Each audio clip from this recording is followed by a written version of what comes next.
մամուլի հրապարակումներով առաջնորդվեմ, սաղիթ պետք է տանեմ լսեմ ածեի պատվալը։ Ով մեզ, ինձ, իմ թիմակիցներին կամ որևէ այլ մարդու, ասի թուրք, որպես հայոյանք, դրա մերն էլ, հերն էլ, լավն էլ, ընտանիքն էլ։ Հանից,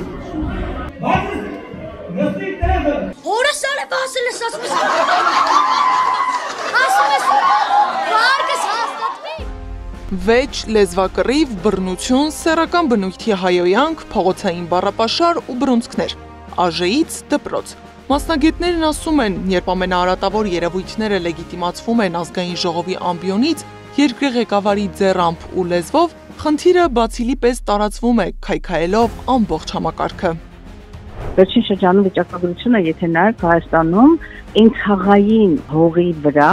սպանություններ, դպրոցում խուլիգանության սպանությունների անհանդուրժողականության մթնոլորտ, երկրում ամենաթողություն, որում սպանություններ, ընտանեկան բռնություններ եւ բռնությունների արդյունքում նաեւ սպանություններ, սա աղետալի պատկեր է։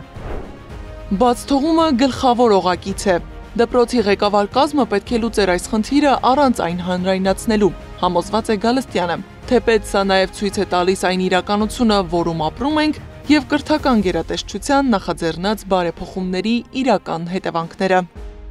Չպետք է այդքան խորացվեր այդ վերքը եւ կոնֆլիկտը, որ դառնար հանրային քննարկման առարկա,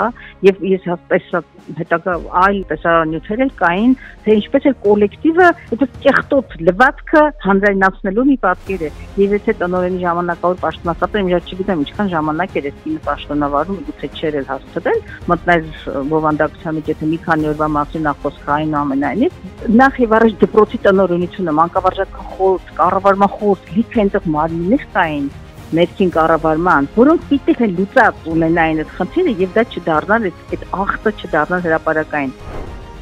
Խնդրի լուծման սխալ ընտրված տարբերակ, որի աղմուկը ծածկում է իրական խնդիրը։ Խեղաթյուրված պատմության դասավանդում, Նարինե Մանուկյանի խոսքով, սա է իրական խնդիրը։ Նախ պիտի վերահսկվի, թե ինչա դասավանդում ուսուցիչը։ Էն էլ այս գայական բարձր աստիճանի թեմաների մեջ եղած մեր ժամանակներում մի քիչ ավելի տնօրինությունը կարծում եմ, որ ցանկացած ուսումնական հաստատության պիտի ավելի ուշադիր լինեն, որպեսզի այդպիսի միջադեպեր չլինեն։ Աշակերտին սաստողը պետք է լիներ ծնողը։ Խնդիրը պիտի քննարկեին ծնողները ուսուցչի հետ ու տնօրենի ներկայությամբ։ Ծնողը չպիտի աղավաղի ուսուցչի կերպարը սեփական երեխայի աչքում, եթե երեխան չի հարգում ուսուցչին, չի հարգի նաև ծնողին։ Ինչ իրավունք ունի երեխան ծնողի մոտ ուսուցչի վրա ձայն բարձրացնել։ Թարս նայել իրավունք չունի։ Այս սաղ աղմուկի մեջ, այս մեր իրականության մեջ, իրական հերոսները, որոնք որ քաղաքակիրթ երկրներում առաջնագծում են, ուսուցիչները, բժիշկները, կորել է այդ մարդկանց մասնագիտության կարևորությունը։ Եթե երեխան ավտորիտետներ չունի, այդ ամենաահավոր բանն է, եթե հասարակությունը ավտորիտետներ չունի, այդ ողբերգությունը, ամենավատ բանը, որ իմ տղան կարա իրան թույլ տա ասի իր դասրեկի մասին, կարա ասի շատ խիստ է։ Իմ ներկայությամբ։ Ես էլ բացատրեմ ինչու է խիստ եւ ինչ առավելություն է ինքը ստանում այդ խստությունից։ Այսինքն էլի արդարացնեմ ուսուցչին։